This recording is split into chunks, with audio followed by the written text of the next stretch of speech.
मनीष सिसोदिया बहारो, मनीष सिसोदिया बहारो,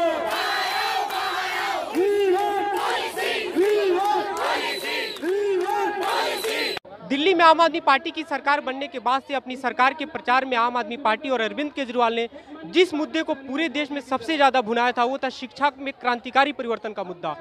ऐसे कई सारे दावे किए गए कि शिक्षा में क्रांतिकारी परिवर्तन के द्वारा दिल्ली सरकार ने पूरी तरह से शिक्षा की तस्वीर बदल दी है, लेकिन यहाँ पे जो बैठे शिक्षक आपको दिख रहे हैं ये उसी बदली तस्वीर का एक हिस्सा है।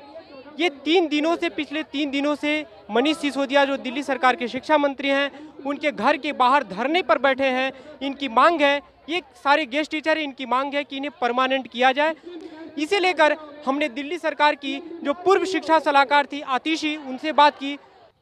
हमारे साथ हैं आम आदमी पार्टी से पूर्वी दिल्ली लोकसभा के उम्मीदवार आतिशी जी। लगातार 3 दिनों से आज भी मनीष सिसोदिया जी के घर पे दिल्ली सरकार के गेस्ट टीचर बैठे हुए हैं, उन्हें जिनको फिर से रिन्यू नहीं किया जा रहा है या किसी कारणवश, तो क्या मामला है और क्यों ये विलम्ब हो रहा है? हम लोग तो एलजी साहब के साथ, एलजी साहब को हमने भी अनुरोध किया है, मनीष जी ने खुद गेस्ट टीचर्स के साथ अपना सपोर्ट जताया है और एलजी साहब से रिक्वेस्ट किया है कि हम तो बार बार अलग अलग पॉलिसियाँ लेके आए हैं इन्हें रेगुलराइज करने के लिए, तो हम ये एलजी साहब से भी आह्वान करना चाहते हैं कि गेस्ट टीचर्स को परमानेंट करें।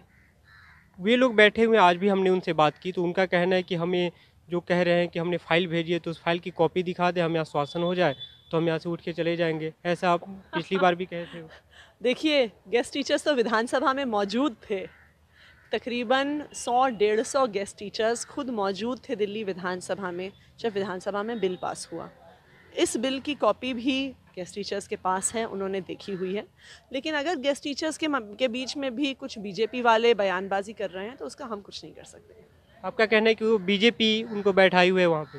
हमारा ये कहना है कि कुछ ऐसी बयानबाजी ज़रूर बीजेपी वाले कर रहे होंगे, क्योंकि जब 100-150 गेस्ट टीचर्स ने खुद अपनी आंखों से देखा है विधानसभा में बिल पास होते हुए, तो अब फाइल देख के क्या करेंगे? कल मनीष सिसोदिया जी के साथ उन लोग की प्रतिनिधिमंडल की बैठक भी थी, उसके बाद भी वो अभी भी डटे हुए हैं, तो क्यों आप लोगों ने फिर उनसे बात की? जी हाँ, वो बिल्कुल बैठे हैं, उनका स्वागत है। हमने बस मनीष सिसोदिया जी ने ये स्पष्ट कर दिया कि जो भी अब एक्शन होना है वो एलजी साहब की तरफ से होना है।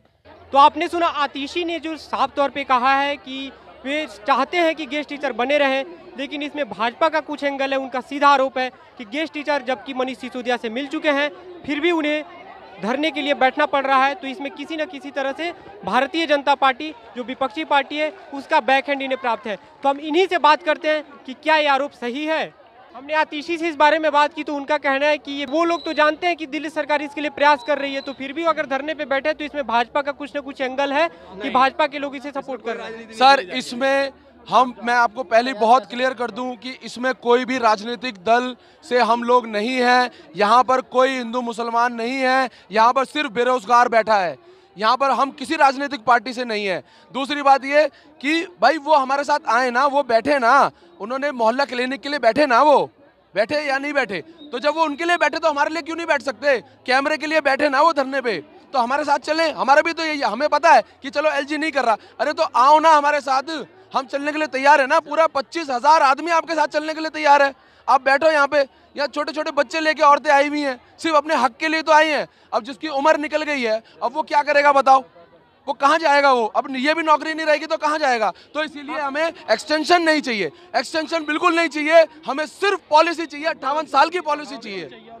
जी, आप लोग अभी जो मांग कर रहे हैं वो एक्सटेंशन को लेकर पिछले दिनों तक हो रही थी कि हमें एक्सटेंड किया जाए, रिन्यू किया जाए। नहीं। तो आप लोग रिन्यू की बात 58 साल की पॉलिसी चाहिए और हमें कोई राजनीतिक दल नहीं बनाना है इसमें। हमें केवल अपने जो बेरोजगार लोग हैं इनके लिए 58 साल की पॉलिसी चाहिए। जैसे हिमाचल प्रदेश, हरियाणा, अन्य राज्यों में भी पॉलिसी बन चुकी है, ऐसे इसी आधार पर हमारी पॉलिसी बन जाए ताकि हम भी अपने बच्चों को अच्छी शिक्षा दे सके और आगे बढ़ सके इस शिक्षा के साथ। और हमारे शिक्षक सभी की यही एक ही मांग है, 58 साल की पॉलिसी बने। सिसोदिया जी से पूछना चाहती हूँ कि उन्होंने शिक्षा के क्षेत्र में बहुत अच्छा काम किया है, ये हम भी मानते हैं, बहुत अच्छा काम किया है और स्कूल्स की हालत में बहुत सुधार है।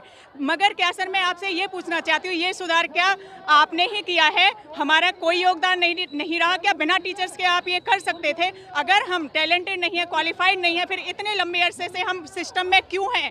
क्यों अच्छे रिजल्ट दे रहे हैं? क्यों सारे बच्चे हमसे सेटिस्फाइड हैं?